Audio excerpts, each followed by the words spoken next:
Well, hello, and welcome to GeoSnippits for Michigan Magazine Television. I'm Headhardhat. In today's episode, I'd like you to meet Ranger Fox, one of the top geocachers in the world. He is also the leading expert when it comes to the Where I Go geocache. Let's go meet this fine geocacher now. Hi, I'm Christopher. I go by Ranger Fox. I've been geocaching since April 2006. I enjoy terrain caches, park and grabs, number runs, you name it. I run the Stat Bar Modifier, and I am the moderator for the Where I Go forums. Excellent. Why don't you tell me a little bit about how many geocaches you have, some of your general basic information. All right. I've found more than 19,000 geocaches. It should be around 20,000 the beginning of 2011. I've hidden about 75 caches. 6 of them are Where I Go caches.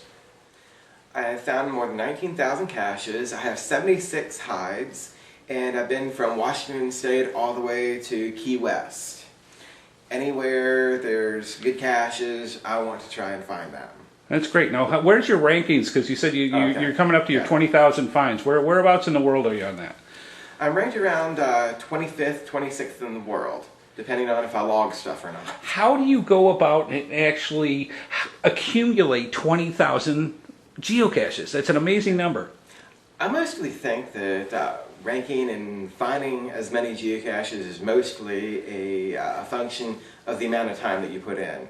It's not so much, once you get 1,000 caches, 500 caches or so, it's not so much, I guess, talent as it is the sheer amount of time you put in, time traveling, time searching around trying to find this evil micro in the woods, time hiking out to 5 miles just for one cache. It's mostly the time you put in, though, and the people you meet along the way, they come, they help you, they come with you and get on number runs with you, hike with you. So if it weren't for the people, though, I wouldn't have found as many, and I don't think that most other people would have found as many caches. Now, you are a photographer, and I have seen a lot of the shots that you've allowed us to see on geocaching.com, and that. What are some of your more favorite visuals or places that you've been where you've taken some of the shots, and what type of things have you had to do to actually accomplish the shot? Well, some shots, though, I'm not really proud of those particular ones, but some shots I have had to hang out over one cliff just to try and get. Other times I just raise the camera up as high as I can and think, oh, I hope that shot works out. A couple of other times, whenever I'm with people and I want to try and get a profile picture, I hand the camera to them, and yes, I'm very particular, sorry to those people. But there was one time I was in a lake, it was iced over and everything, handed the camera to the person and said, okay, I'm just going to wait out there for the cache. It's supposed to be done as a kayak cache. Oh, jeez. I had on my hip boot waders, waited out there, and said, I hope you're getting a good shot of this. Absolutely. By the way, 2 other caches later.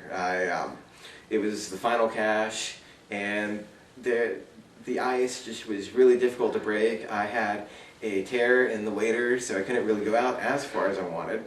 And I just looked back, because I couldn't reach for the cache at all. I looked back to them and said, I guess this is the final cache, right? And they said, yeah. I said, okay, hold on. I took up my knee, slammed it down on the ice to break it, went out, ice water coming in, filling my waders, and my toes were getting numb, and I was just signing the log. Then after that, I stuck the pen in my mouth and just gripped it. Oh, no doubt. Tried to put it back in place, and then I looked over to them and said, move, and I darted to shore. Oh, yeah, no doubt. Tore off the waders. Awesome. Very good. Very good. Fun times, though. It makes a fun story, too. Oh, absolutely. Good stuff. Sometimes why I travel, why go here and there when there are caches right next door to you. And I just tell them it's like people riding bicycles or something. It's not really, I mean, you can do it in the area, but the area itself gets boring. You can change it up by maybe packing up and going 50 miles away, but it's still the general area.